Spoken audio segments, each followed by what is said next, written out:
Hi, everybody. I want to talk about something very, very important today, and that is the absence of consciousness in almost all of you.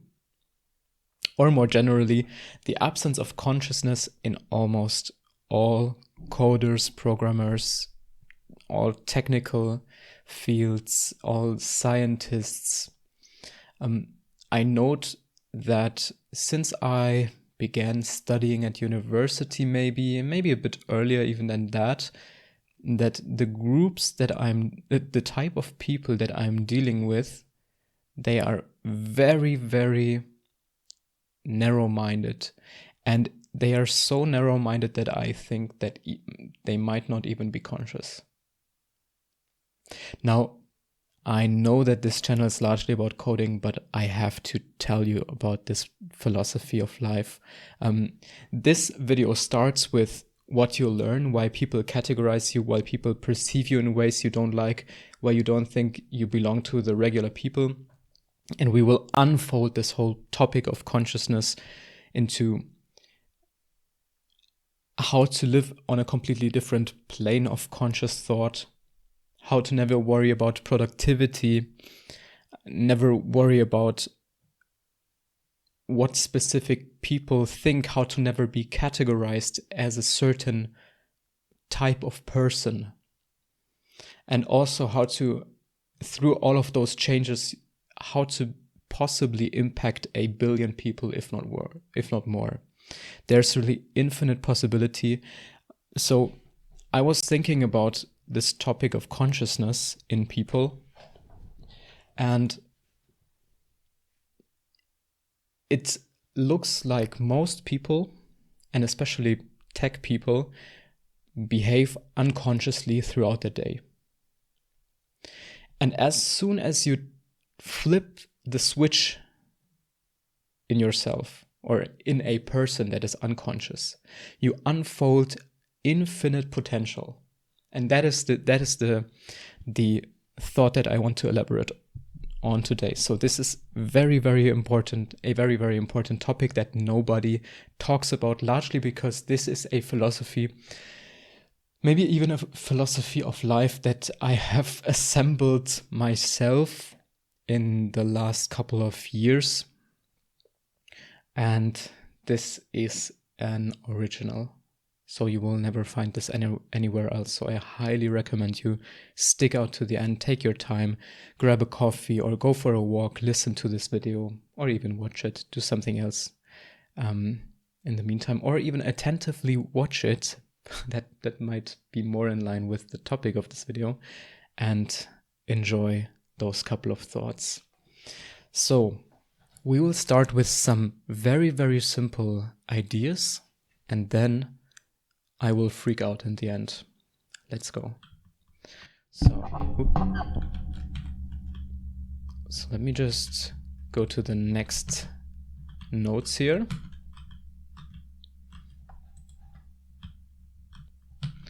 Oh God. So, what is consciousness? We don't know.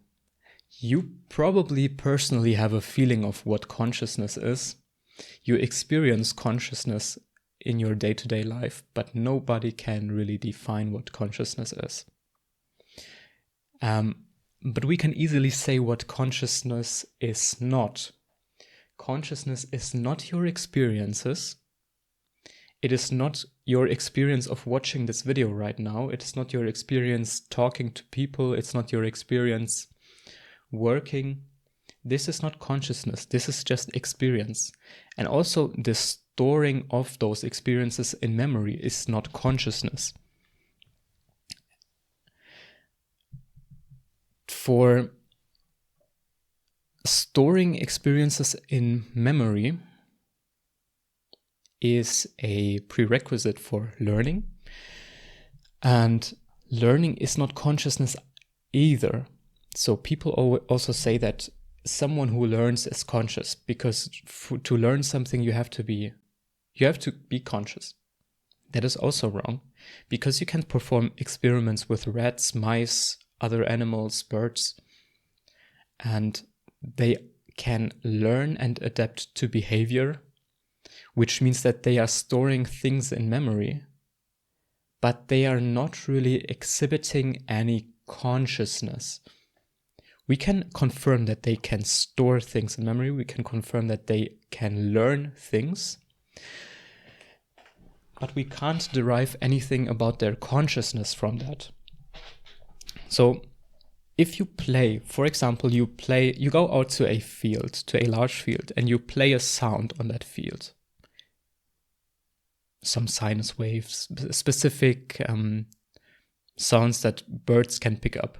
And you will see when you record sounds a bit later that the birds will replicate your sound, the sound that you played.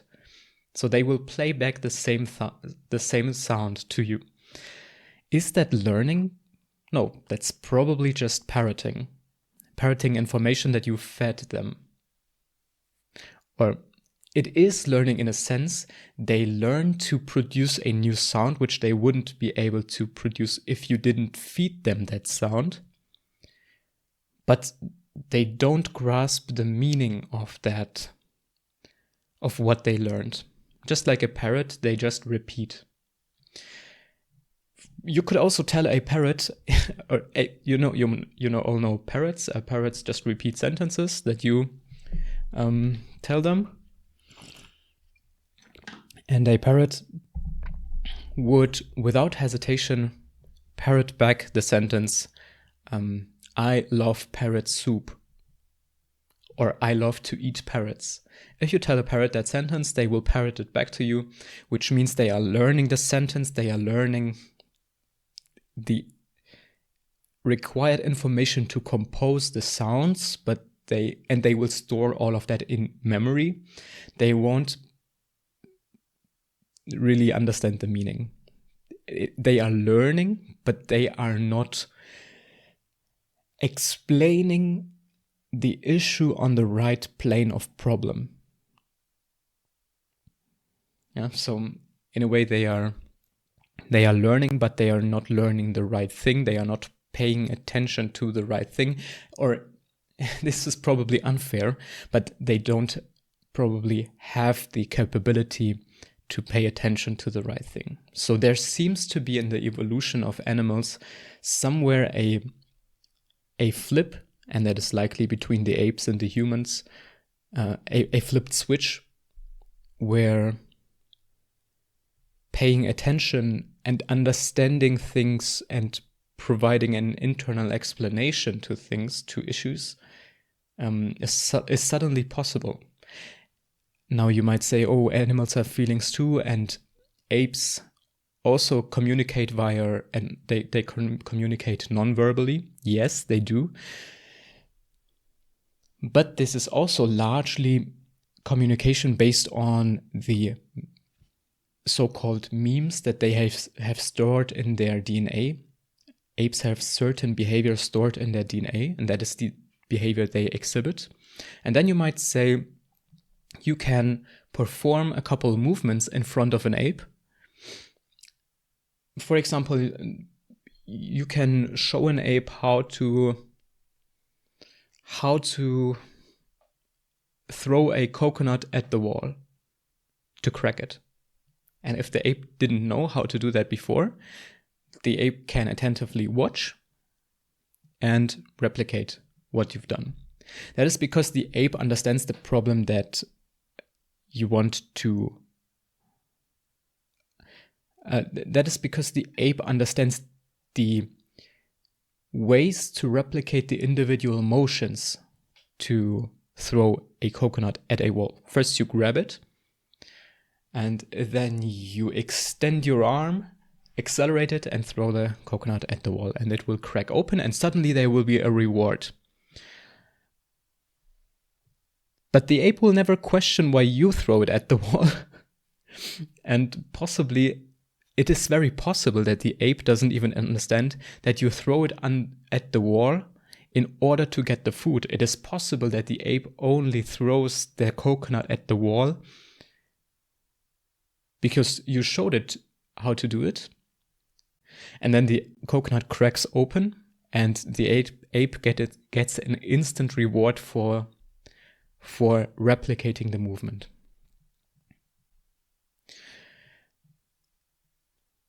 And that is unconsciousness. In a sense, that is not, so no, that is not unconsciousness, but unconsciousness. This is not consciousness. Also, the ape during this experiment decides to replicate your behavior, and that is not consciousness. Also, if you do certain things, for example, you look at the screen right now, or you listen to my words right now, these are unconscious decisions. You at some point unconsciously decided to flip a switch in your brain to now listen to the words that are coming into your brain. You are unconsciously hearing my vocal sounds and transforming them into meaning. All of this is unconscious. This is not consciousness. Also, if a fly lands on your forehead or a mosquito and you swat it with your hand, this is a reactive behavior. This is a decision to do something, but it is not consciousness. Also, if you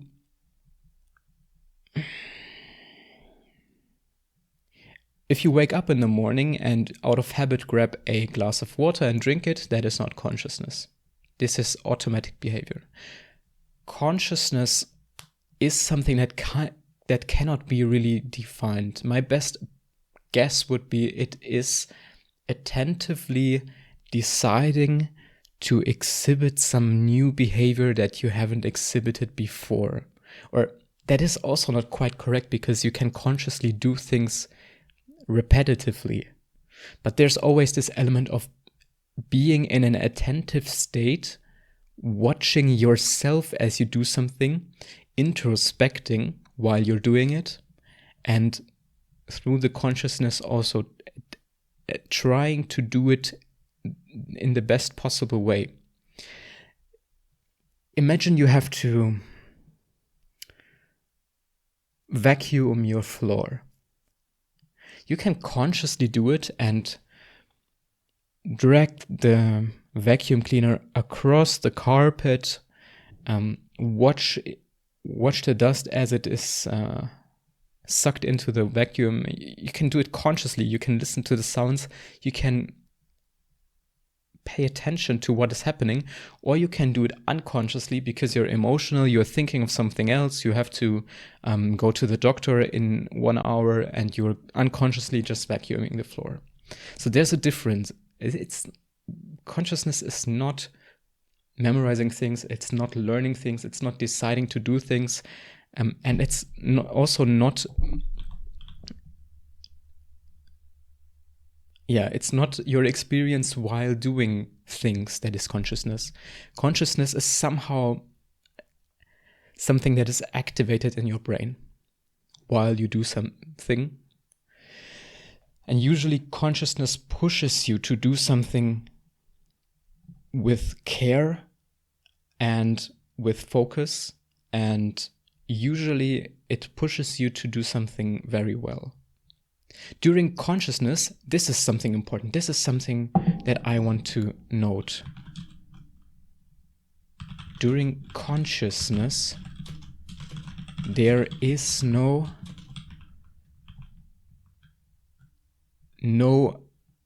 emotion.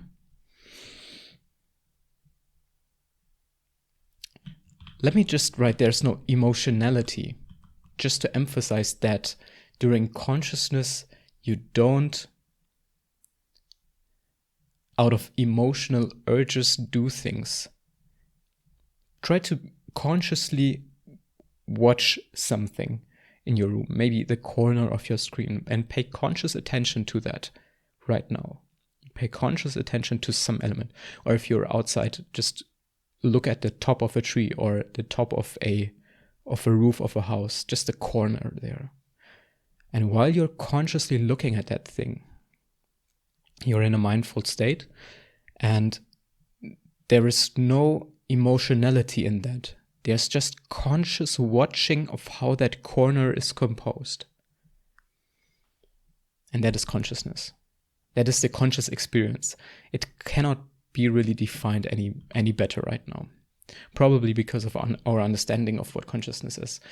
Probably if we knew what consciousness is and how it is really working and how to define consciousness, if we really know, then we can program consciousness, and then we would have conscious AI by tomorrow.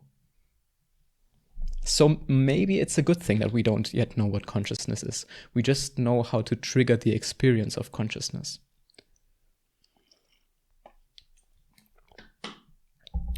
All right. Physicists and can't explain consciousness. So physics is the art and teachings and the science of matter interacting with each other, of action and reaction, of electromagnetism, of waves traveling, of speed, acceleration, and all those properties of the universe. And physics starts at the lowest level usually, or at a low level, and then explains those interactions there. You can explain the movement of all the parts of a meteor by describing the entire meteor, or vice versa. You can describe the movement of all parts by describing the entire meteor. So there's also some. You can consider the different layers on which you explain things in physics. But consciousness is something that is not testable, at least not through physics in our current understanding. Because physics would explain our brain as neurons firing. And even if you know the entire brain and all the neurons connected to each other, then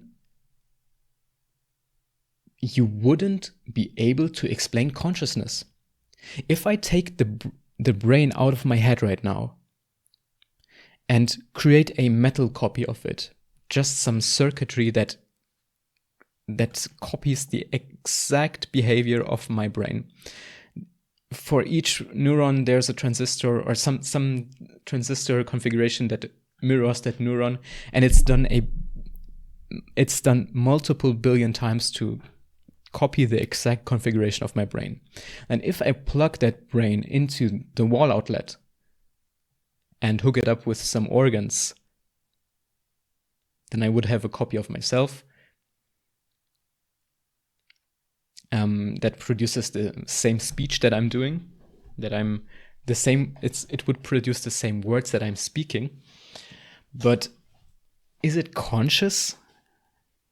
Probably not. We don't know. The issue is that physics can explain all the circuitry in the brain, but it cannot explain the experience that the circuitry itself has. There's no basis for that in physics.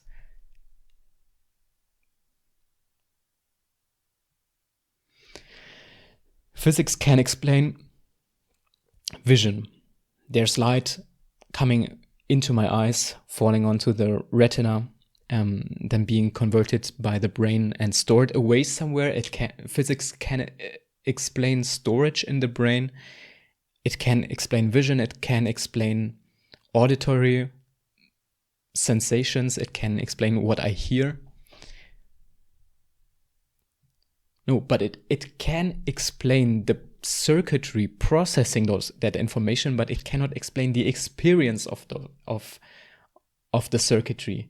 So at which point, where does anything become conscious? It is not physics, or at least not according to our current knowledge of physics. Now, that is something that biology is incredibly happy about. Because as you know, physics is the king discipline of science, along with mathematics, in my opinion. Of course, there's also chemistry, but chemistry is more, already goes or already acts on a different layer, largely because many of the reactions are known empirically rather than from derivation of pure thought. So if you give a chemist just a set of elements, 2 hydrogen atoms, 5 sulfur atoms, 2 iron metals atoms, etc. So you give him a huge set. Okay, let's make it billions of atoms, okay? You give him a huge set of atoms. Then a chemist would not be able to just derive from the position and the sort of element how the elements would form life, for example. Currently, we're sitting here and we are living. A chemist wouldn't be able to derive life from that. Similarly, you can't derive chemistry from physics. You can, but it's technically or practically done using statistics. You just perform the same reaction 10,000 times and you observe which elements result. And sometimes it's this molecule, sometimes it's this, and there's a large chance that the main molecule will turn out, but there's also a small chance that some other side product will turn out in the end. So it's also statistics, and that is because of quantum physics. There's a random property inherent in all of that. So there are layers of science, and biology is happy about physics not being able to explain consciousness, because now biologists claim that consciousness is something that emerges on the biological domain. And here I'm also talking about neurology, the science of the brain and the brain's configuration. And now biology tries to explain what consciousness is, but they can't. First of all, you have Darwinism. Charles Darwin came up with the idea of evolution during his travels on several islands. He mapped out all the animals he found and how they are related to each other and how they came to be, how they evolved. And it was particularly outstanding that on different islands, completely different ecosystems evolved. Now, the issue that Charles Darwin, or the idea that Charles Darwin has, is that evolution is continuous. With each generation, there are small adaptations between the individual generations. Okay, so I am different. I'm a bit different than my parents. My children will be a bit different than me, etc., etc. And over time, over long time periods, there will be continuous adaptation to the ecosystem they are dealing with. There will be a continuous evolutionary pressure that each generation is exposed to, and each generation is adapting to that evolutionary pressure. Now, the issue here is that it seems that consciousness in animals seems to be only present in humans. So it came to be somehow suddenly, because humans are only here for a couple 100,000 of years. And can we really count the humans that have been here for 100,000 years?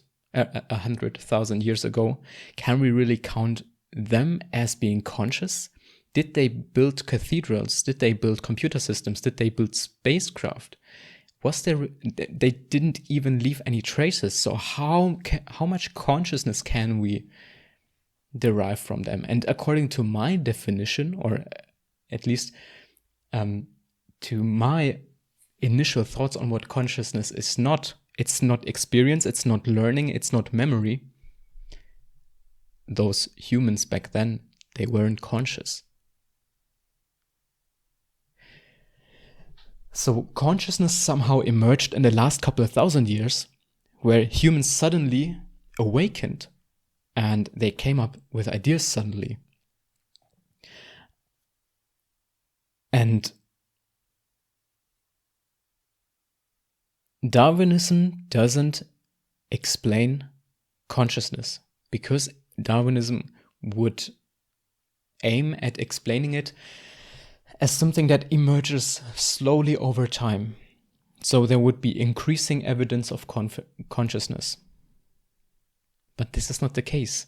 Consciousness has exploded definitely in the last 500 years. Almost all human discoveries were done in the last 500 years during the Enlightenment. That is where consciousness emerged. Of course, there was science and theory before that, but the real emergence of consciousness happened during the Enlightenment. Yes, people experienced things before, people memorized things before, people learned things before, and that's why we had castles, that's why we had the Dark Ages, where people thought of clever ideas to torture each other. Yeah, but how much consciousness is that? Consciousness is not emotional thought. Deriving or coming up with the most painful torture method is not consciousness. Consciousness is always something that is paying attention to your environment, to nature, and coming up with something good, coming up with something original. Paying attention to the corner of your screen, to the corner in the roof of your house, to the top of the tree you're looking at, and watching the details and somehow processing that and paying attention there. That is consciousness. Consciousness doesn't derive aggression and torture. So consciousness is something that came up very recently, and Darwinism doesn't explain consciousness. The adaptations in Darwinism don't explain consciousness. Behaviorism doesn't explain consciousness. Behaviorism is what I just talked about. People behaved in a way the last couple of thousand of years. They came up with a religion. They came up with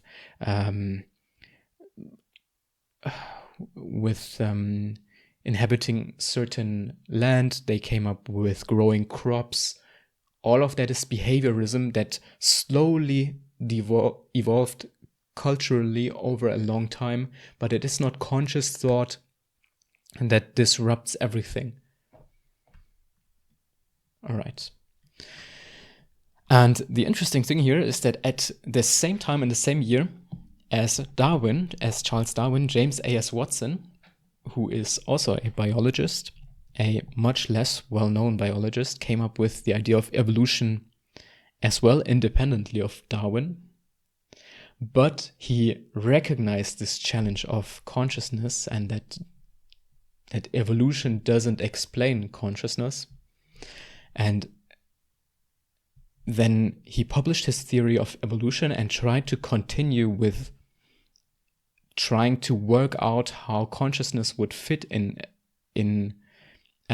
how it would fit together with evolution. And then he derived his own theory of metacognition, metaphysics, and somehow tried to explain consciousness that way. And this made him an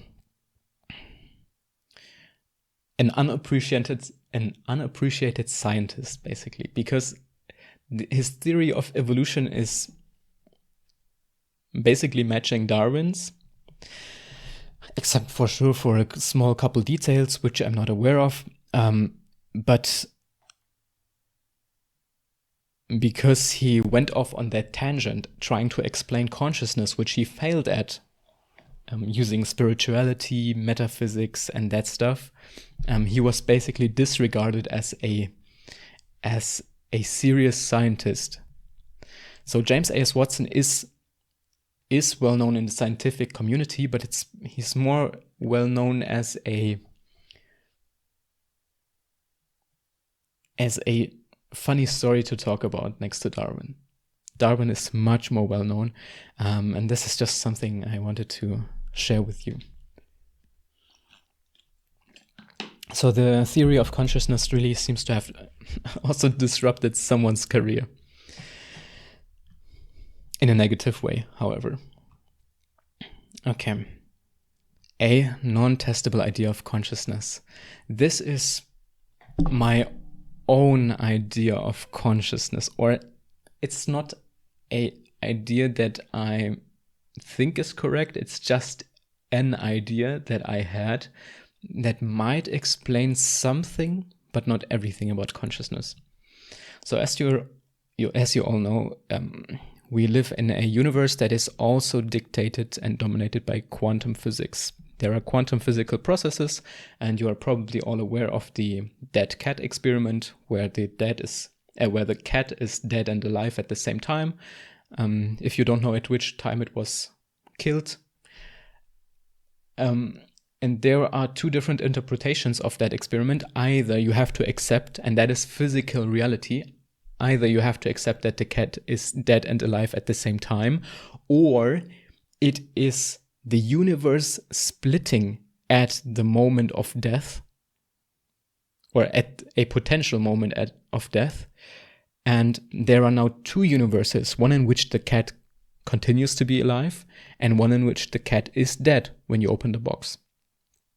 And one of those two realities is our reality. We just don't know which one, because these theories are not testable. So either we live in a universe where multiple things are happening at the same time, and they just reveal themselves to us and decide for one thing when we open the box and inspect them, or we live in a multiverse where the universe continues to split. Those are the two theories of quantum physics. The two theories of quantum physics, which nobody knows which one is correct. Maybe there's also a third one that is correct, and the two I was just talking about, they will be completely disregarded in 10 or 20 years. But those ones are the ones that are mathematically correct currently. And my interpretation of consciousness would be that we are a spectator that observes a trajectory through the multiverse. So you are a spectator of yourself and everything that happens, and you observe the universe unfolding before yourself, and you go through multiple paths. Let me just pull up Paint and show you what I mean. So here's Paint. You should see my screen right now. So let's start with a simple single universe. I will just draw a small circle, and that is the starting universe. Now at some event, that universe will split into two. Okay, then there's another event and it will split again. And then there's, in the one that split at the first time here, there's also a split off. So multiple events where, speaking metaphors, a box is opened, the multiverse splits.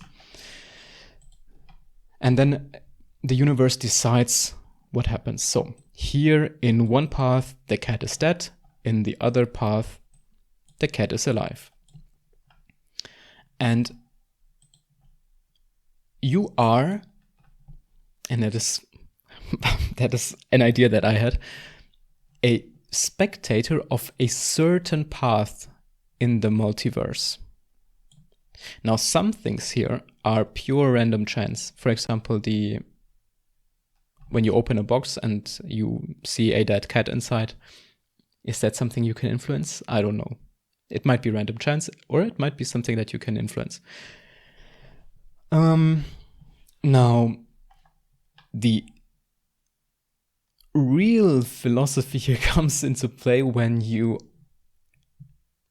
have an original idea and you decide to act. For example, let's say this blue line here is a point where the universe would split. Either you decide to do something or you don't decide to do something. And if you don't decide to do something, the universe splits off into this white universe. And if you decide to do something, it splits off into the yellow path.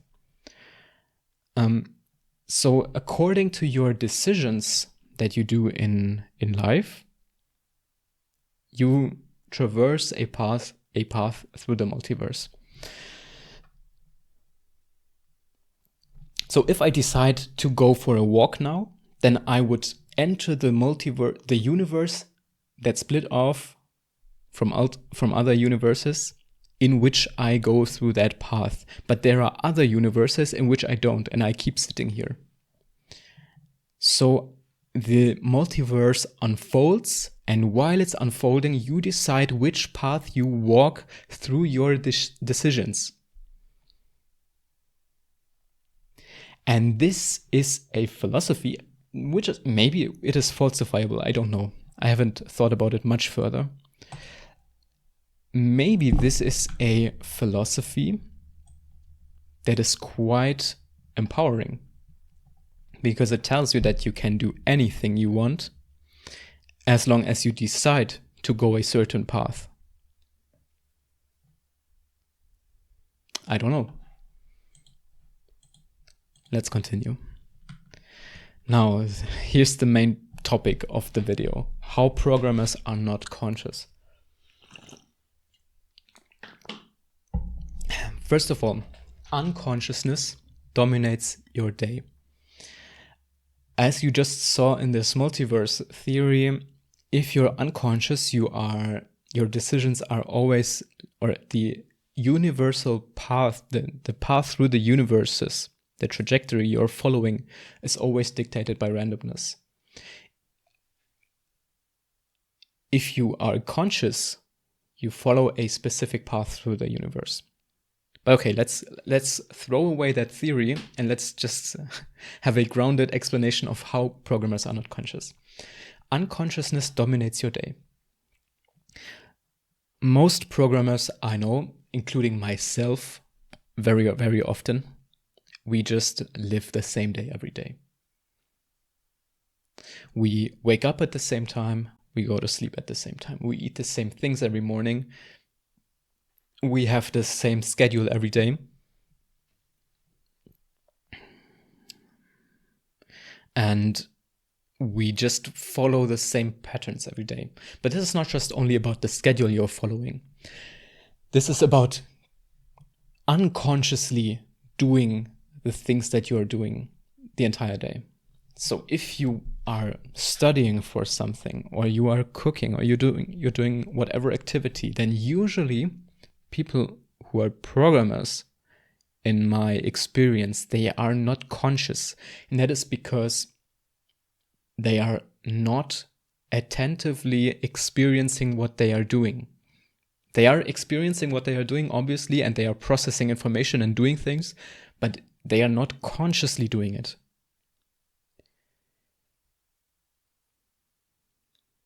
And that is opposed to other groups of people which are usually creative people, and they pay attention to what they do and they produce things actively.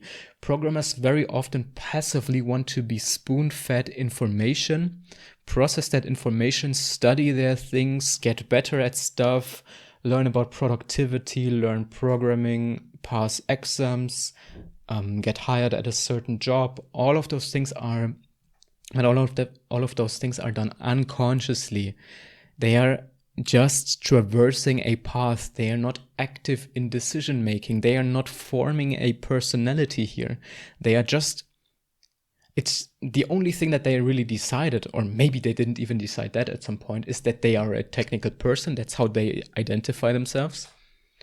And from then on, unconsciousness takes over.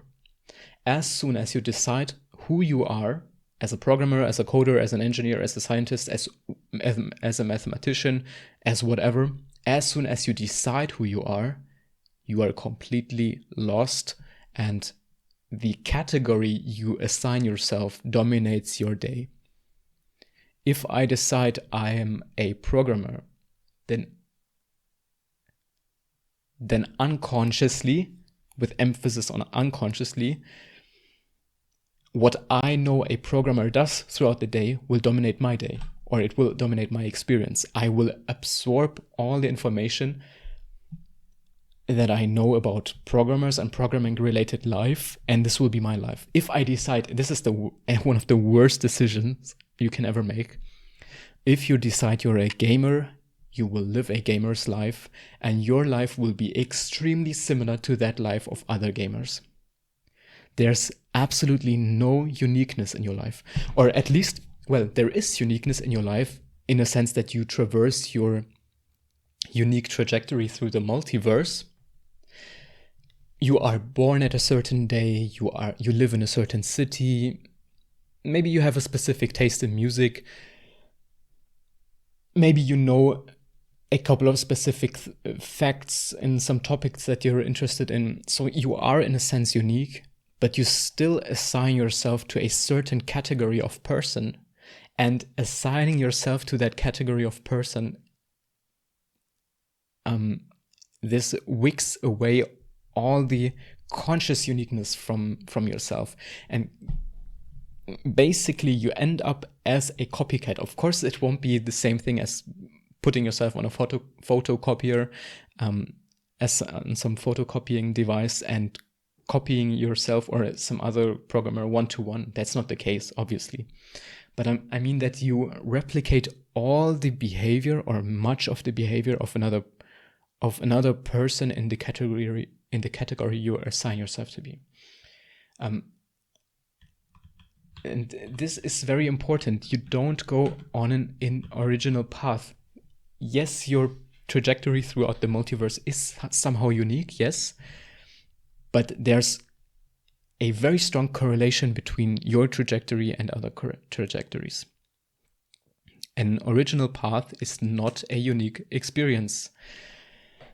Unique decisions are, and here's where we come to consciousness as for programmers. And by the way, let's go back up just for a second. Why people categorize you, why people perceive you in ways you don't like, why you don't think you belong to regular people. All those things have to do with yourself at first, assigning yourself to a certain group of people. And as soon as you assign yourself to a group of people, you will be perceived as one of them. And that is because as soon as you assign yourself as someone, as belonging to a specific category, you will exhibit many of the behaviors, and people from outside will recognize those behaviors in you.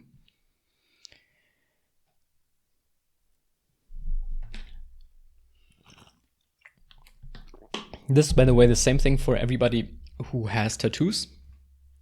Very often, and I know people will freak out over this, people don't get tattoos because they consciously originally came up with that idea.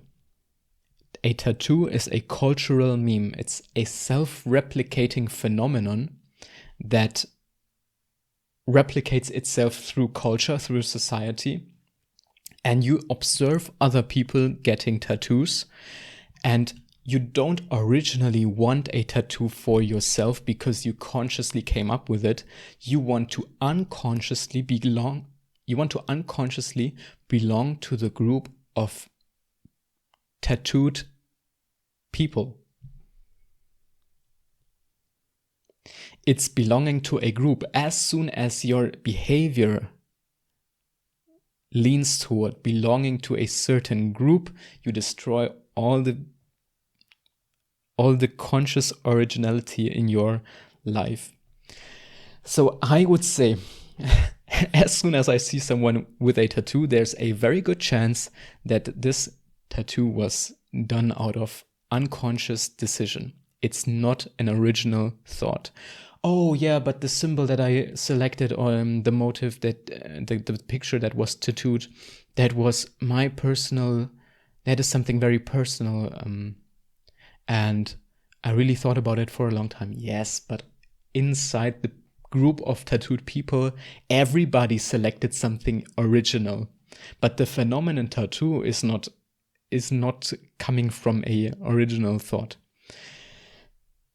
Okay, so, and as soon as you have the tattoo, you will perceive yourself as someone who has a tattoo, belonging to the group of tattooed people, and then you will unconsciously copy other behavior from those people. And as soon as someone sees you with those tattoos, they will also unconsciously know that you perceive yourself as someone belonging to that group, and they will also unconsciously assign you the attributes of the group. And that's the same thing with coders, scientists, etc. As soon as you unconsciously assign yourself that group, other people will unconsciously assign yourself the properties that they associate with the group, and usually they are negative. And for programmers, those attributes are usually very negative. They are a very negative combination, at least in my view. Usually it's bad hygiene. It's not usually the case. I don't want to say that, I don't know. But it's oftentimes bad hygiene. It's weird haircuts. I don't know if my hair's not good either, so I'm not judging anyone there. But that's the stereotype. It's no style, it's no sunlight, it's the absence of a biceps. All these kinds of things are the typical stereotype of someone who programs, and other people will recognize those attributes in you, and therefore also assign you a ton of other attributes. And unconsciously, of course, they will also assign you the positive attributes of what they see in you. They will perceive you as intelligent if you look like this. They will perceive you as mathematically capable, maybe. But I think usually when other people assign you to a certain group, it will usually their perception is usually dominated by the negative features. And that is why people categorize you, because you categorize yourself first unconsciously, why people perceive you in ways you don't like. Because there are stereotypes about different groups. And as soon as you unconsciously belong to a group, people perceive you in ways that they previously associated with the group. And usually it will be the negative attributes. That's just human nature. And why you don't think you belong to regular people, that's because when you see other people, you suddenly notice a contrast. If you spend all your time with your peer group, with the group you unconsciously assign yourself, you suddenly, when you face regular people, and there are no regular people, I mean people who belong to a different group, then you suddenly feel inadequate because you will recognize some certain categories of that group unconsciously. And then you will measure and compare yourself, you will measure your own attributes with theirs. If you suddenly, as a programmer, see a model or a bodybuilder, some guy who does calisthenics and works out the entire day, you will not compare yourself positively, in a positive way, with that person. You will always see yourself as not belonging to that group of people. And you will see yourself as, you will compare yourself on what the other group does best. And that is something very negative. And the core reason, and that is the thing that this video wants to emphasize, is that you unconsciously categorized yourself. And that is something that you should never do. You don't belong in a category. Remove from your head that you belong to a group of programmers. Remove from your head that you belong to the group of whatever, university students, even if you factually do. But try to consciously be an entity traversing your own universe on your own path, and you just pass through certain groups of people that inhibit that exhibit attributes of a certain social group of people, but you don't belong there. You are not. Maybe you temporarily belong there in a sense that you have to work with someone, but you don't categorize yourself. Let's continue.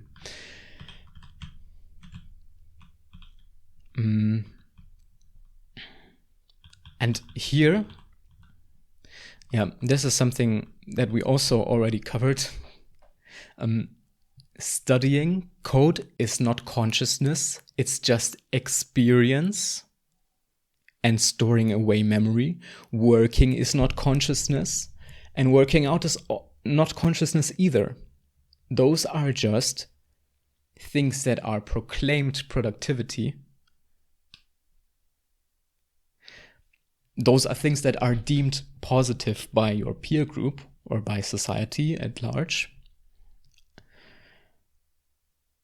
But they are not consciousness. Consciousness is original behavior that unfolds in the universe and has the potential to affect tons of people. And now let's have a look at those core ideas.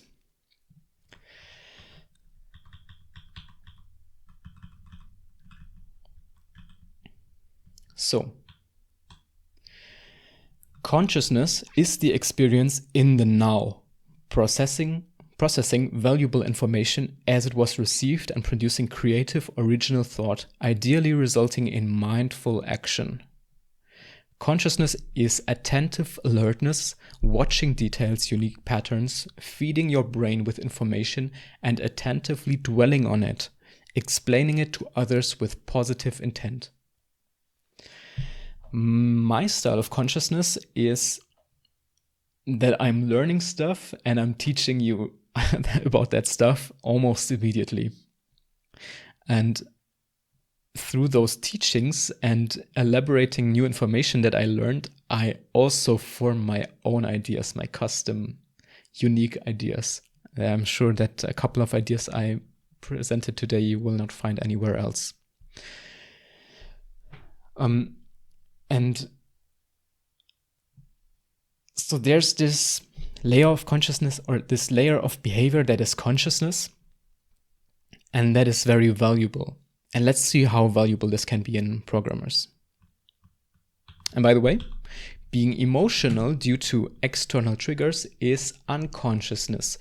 If you study because you have pressure at university, that's not consciousness. That's unconsciousness. Even if you pay attention at the moment, the emotionality wipes away the consciousness. Consciousness is always experienced unemotionally. Yeah, and this is what we already elaborated. Programmers all copy each other.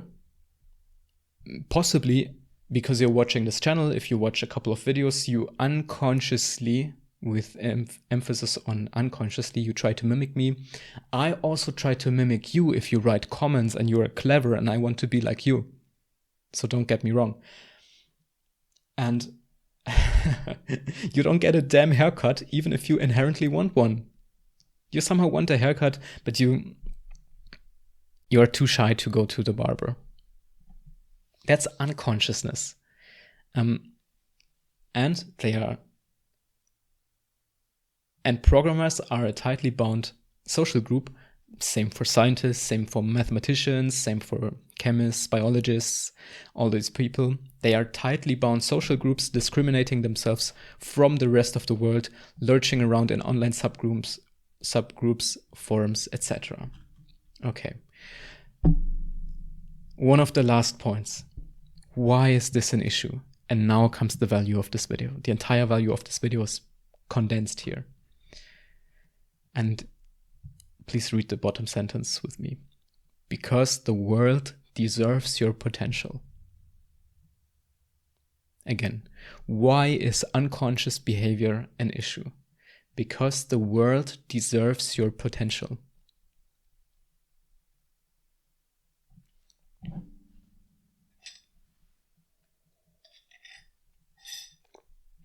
The world deserves your potential.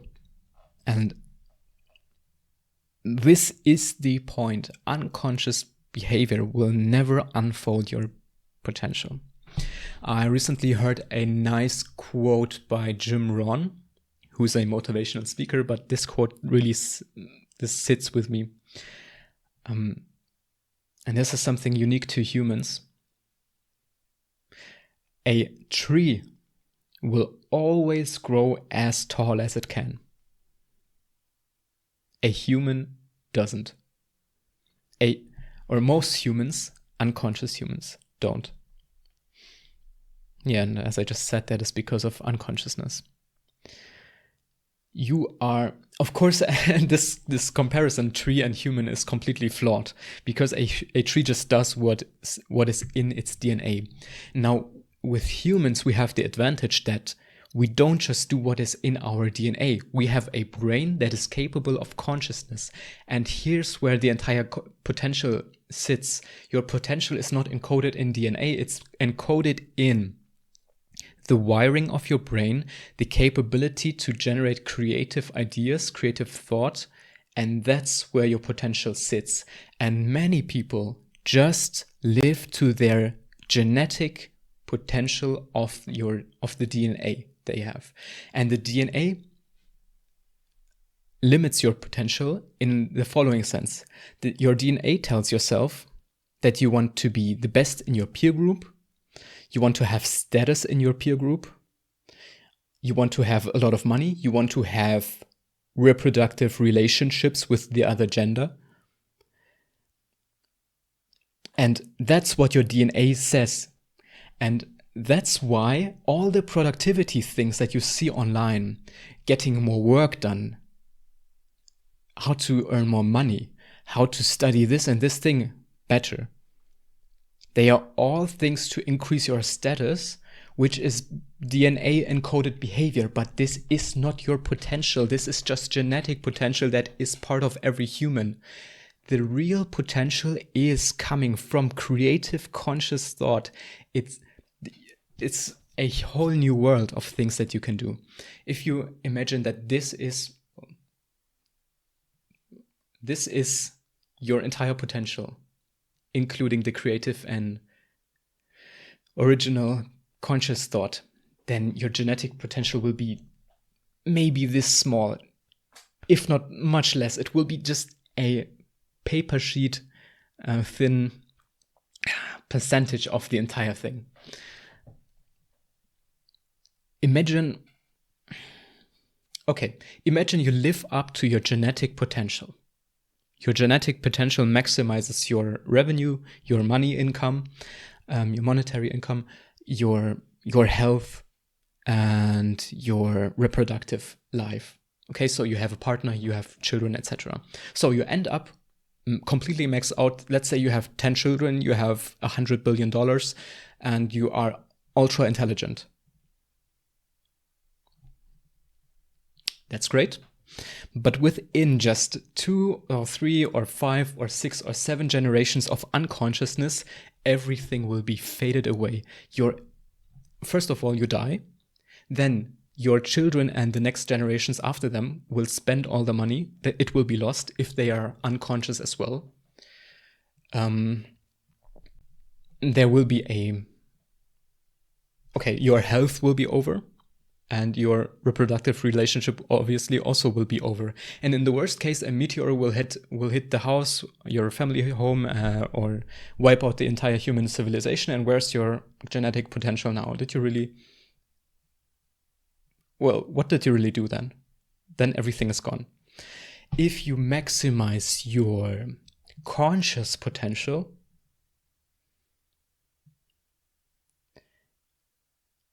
the possibilities will be You come up with creative thought that disrupts the world, that allows you to do space travel, to inhabit new planets, new galaxies.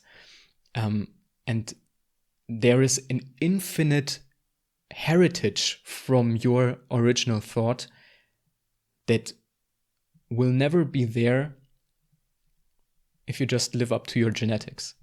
Genetics optimize your life while you're there, and conscious thought goes way beyond that. It will benefit the rest of humanity. For example,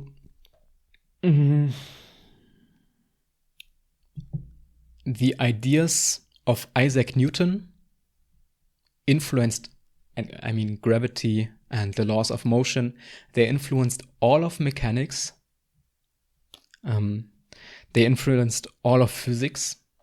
And even 500 years, or 400, I don't remember, 400 years after Isaac Newton's death, those ideas still live up, they are still true, and they are still benefiting humanity today, possibly, or I guarantee you, even more than when he lived. And he was incredibly successful while he lived. He was a member of the Royal Society, I think. He was he knighted? Yes, he was Sir Isaac Newton. So this creative consciousness maximized his potential, his genetic potential, obviously. So you get all the money, you get all the success in your life, everything that you want, but it goes beyond even your existence. So this is something that will affect the entire universe. Isaac Newton's laws of motion will also, they do influence space travel along with Einstein's ideas. And they will live on forever because they are true. At least, of course, they are, Einstein refined those ideas, but they still live up to infinity because they are true. And they will be used forever because they are true. On every planet in the entire universe, those laws of motions will be used. They have unlimited potential. Okay, let's continue. You waste all your potential if you don't pay attention. Imagine, there's a typo. Oops. Imagine Einstein. Let me say Einstein. Einstein? Okay, Einstein. I'll pronounce it properly according to the English language. You waste all your potential if you don't pay attention. Imagine Einstein didn't pay attention. Imagine Da Vinci didn't pay attention. Imagine Linus Torvalds didn't pay attention. Imagine Johannes Gutenberg didn't pay attention. Then we wouldn't have the Linux operating system influencing all computation today, and he's still alive. Imagine Einstein didn't pay attention, then we wouldn't have the laws of relativity. And satellites wouldn't work, GPS wouldn't work. Our understanding of the universe would be completely flawed. Imagine Da Vinci didn't pay attention, we wouldn't have the first experiments with a lot of different stuff, attempting to fly, his creative endeavors in art, and all of the small little inventions he did. Imagine Johannes Gutenberg didn't pay attention, we wouldn't even have books. So those are people who paid attention, who were conscious. And this next sentence is also very, very important. If a group of around, let me just say 50, it could also be 10, but let me just keep it that number. Maybe it's also 100. Okay, if a group of 50 significant historical people didn't pay attention and were conscious and creative, creatively conscious, consciously creative, we'd still be cavemen. Or at least we'd still be burning witches and torturing each other. We'd still be in the Dark Ages. It's just those couple of people who really tip the lever. And they have infinite impact on the world. And that comes from consciousness. Linus Torvalds or Da Vinci or Einstein, they didn't just attend university and studied for their lectures and then panicked because the lecture date is due or they have to hand in some project, and then they continued working and just attributed themselves the properties of their peer group. Einstein didn't just say he's a physicist and by that inherently or unconsciously assign himself the properties of a physicist. No. He was Einstein. And you know what that means? What the result was? He became the greatest physicist of all time. He broke all the laws. He even doubted Isaac Newton, the, at that time, most important physicist of all time. He broke Newton's laws, or at least completely disintegrated them, and positioned himself at the top of the ladder through his conscious thinking, creative, conscious thinking.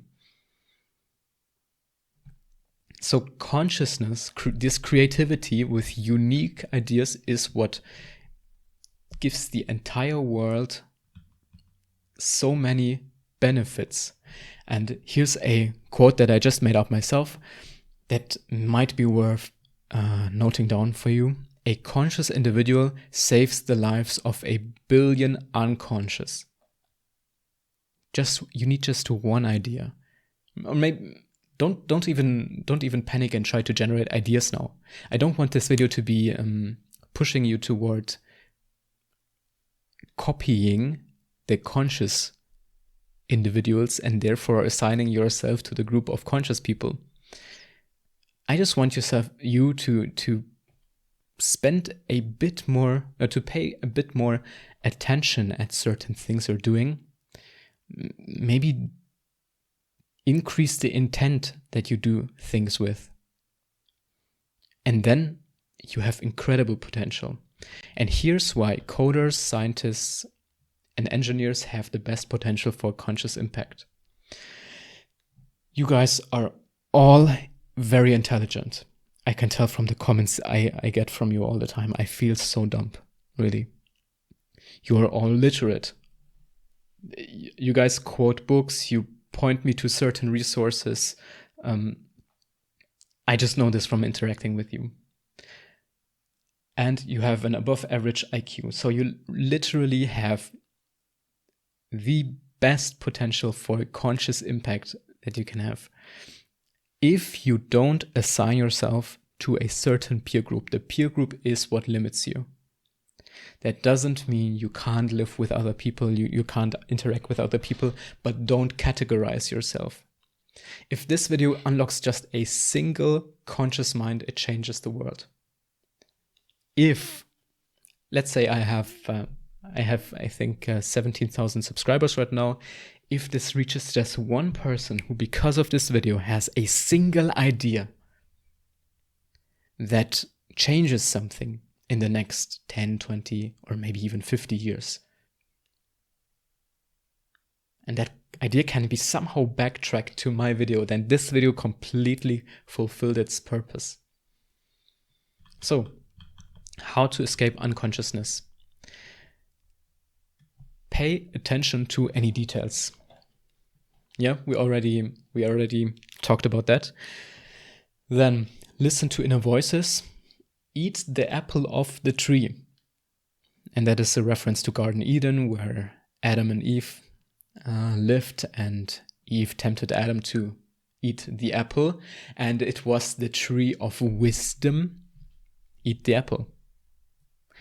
Adam and Eve only were happy in Garden Eden. If you're a Christian, and you will be familiar with all that theology, they were completely happy in their Garden Eden. It was the perfect world, but they were unconscious. and then they ate of the tree of wisdom and became conscious. And that is what God, according to the theology, didn't like. That is maybe even a good metaphor for religion. Oftentimes it tries to keep you unconscious, or it tells you that consciousness is something that is not appreciated. Adam and Eve, they ate of the garden of wisdom, and then God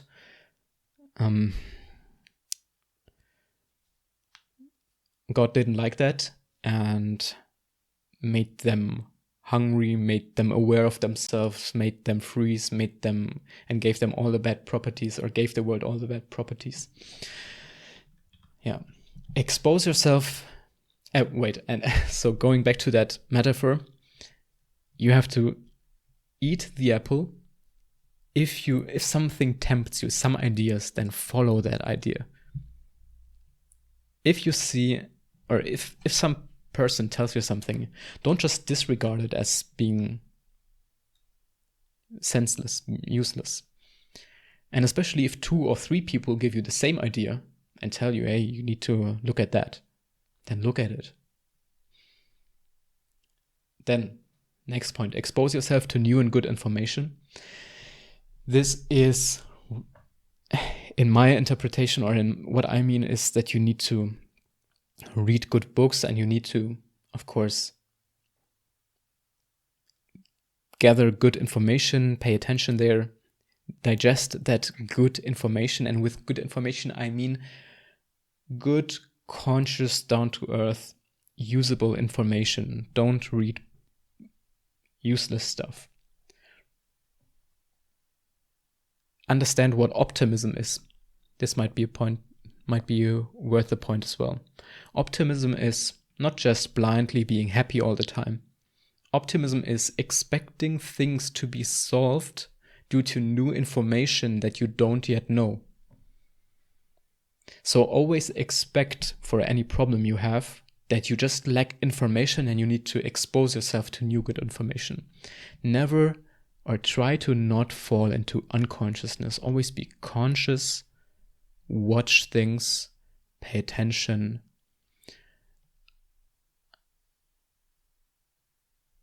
And gather new information. And it is important that it is new information. You don't just read books in a certain category. For example, you want to be financially independent, and then you read 10 books on financial independence. No, that's not what you do. That is categorizing yourself.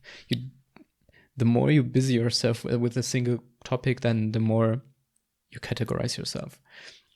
Always expose yourself to new information. I've already recorded a video on this where I cover, I think, around 30 books that I read. I read many more. I think I'm at 100, 150 or 200 right now.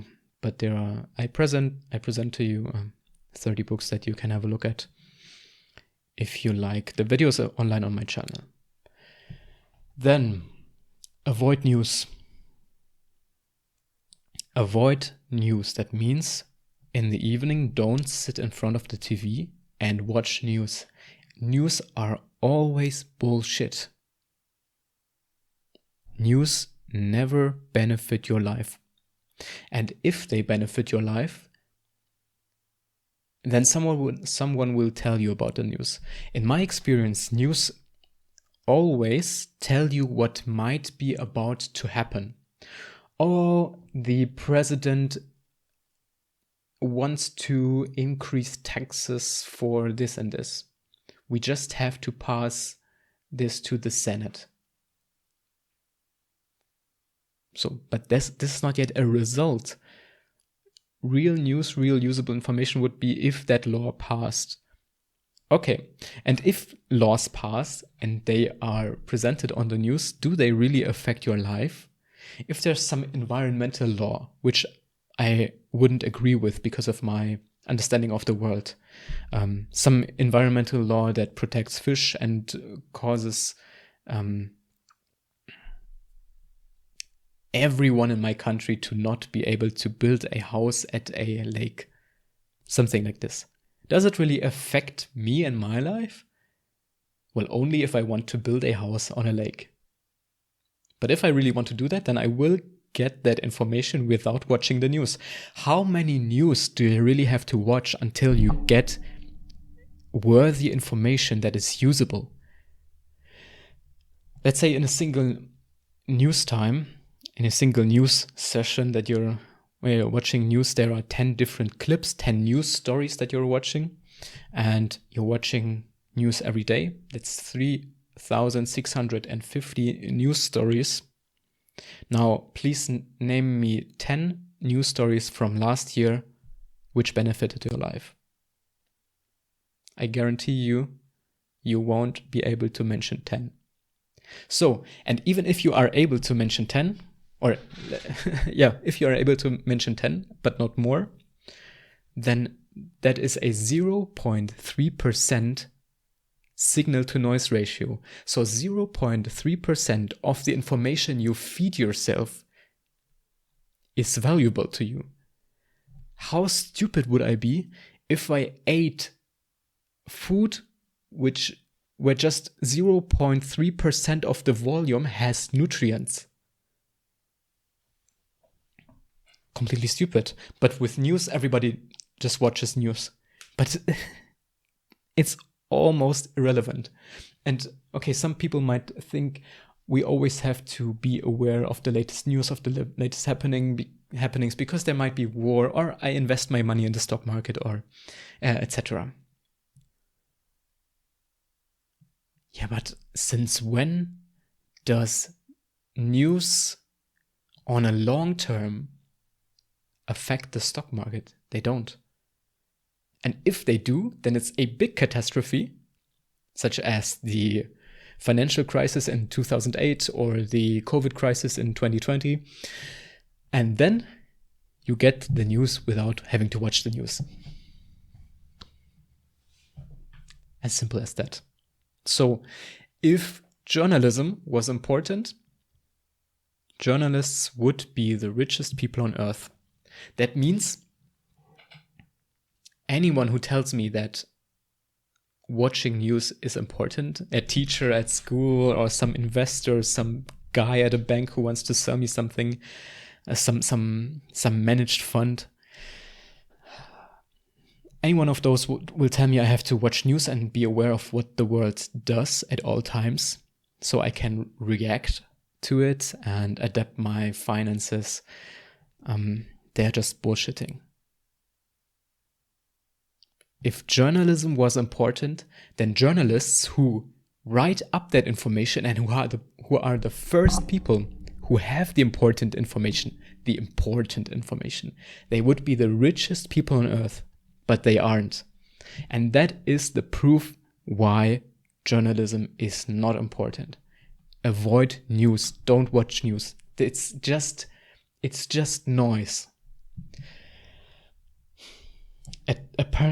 Additionally, then read anything that is not news. Read anything that refines a worldview, that gives you good new information, and do stuff, live creatively, live consciously, pay attention to stuff, come up with original ideas, follow those ideas. Don't just sit there and say, I want to change the light bulb. I want to have an RGB light bulb. Maybe that looks good, but I'll get to it. No, go on Amazon or wherever, order one, and change the light bulb for the first time in your life. And maybe all of this will unfold into a big interest on electricity, and you will become an electrician. You will be hired to build multiple houses. You will be consulted for electric systems, whatever. It can all unfold in so many different things. So you have to do and act on your thoughts. And additionally, this would be the last step, and this is basically the entire point of this channel. I am not an expert at any of the things that I'm talking about. But the last thing here, the last point here is publish.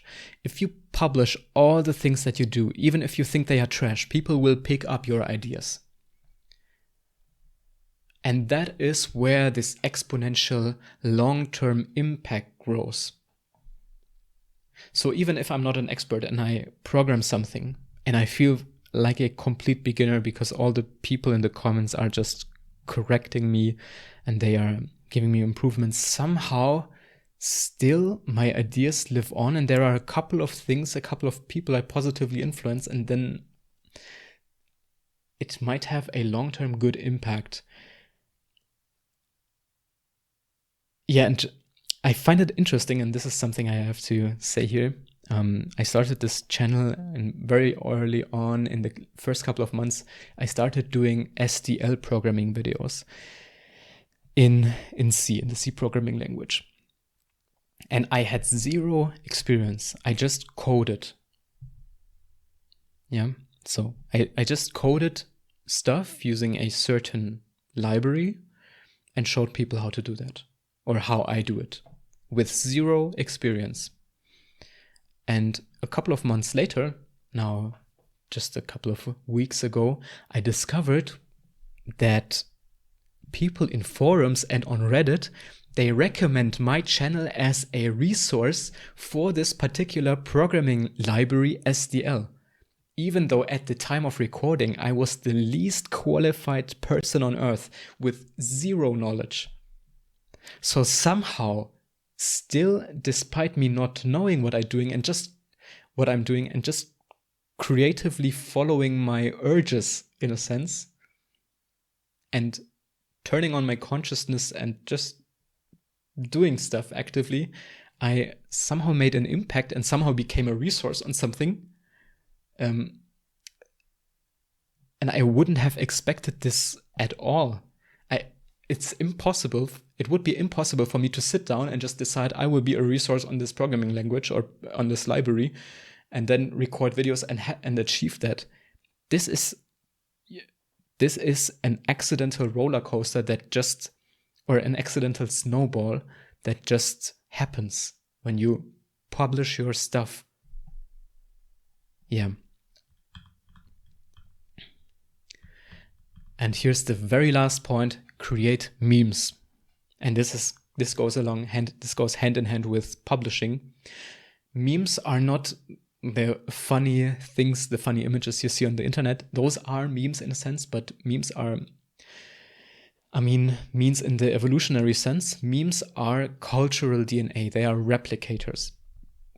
A meme is any behavior that you exhibit, then other people observe it, and then that behavior is replicated in those other people. The other people, they mimic you. And if you consciously do good stuff, you might accidentally create a meme, and that meme will spread through culture. So you can, if you consciously do stuff well, you do stuff with good intent. That is important. You don't do stupid stuff. Do things with good intent. Then you might create a meme that will spread throughout culture and then live on way beyond the lifetime of your DNA. A meme is a replicator that lives in your brain that just happens. The simplest memes that everybody knows are religions, Christianity, Islam, etc. And they are memes. They are things that they are ideas that somehow replicate to the next generation. And those are ideas that, in a sense, some of those religions, they are bad replicators. They are culturally bad because they inhibit cultural progress. And those are memes that you can't question the ideas of. But if you create memes that are better, where people open themselves up to, then this can have a huge impact that you don't even intend at the beginning. A positive meme would be, for example, the meme of the Enlightenment, the scientific thinking, which replicated itself for the last 500 years, since the beginning of the printing press, where people generate ideas and then other people test those ideas. And that behavior somehow lives on because it works. And that is positive replicator, a positive meme.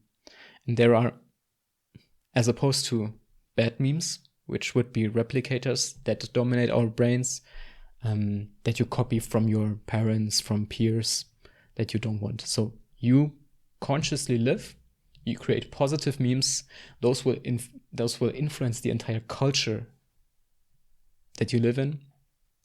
And yeah, you can't intentionally create those memes, they create themselves, but you have to act, you have to do positive stuff. And then there might be this small little spark that sparks inside in yourself and then transmits to others, and then somehow ends up in a big fire that causes a new generation of humanity.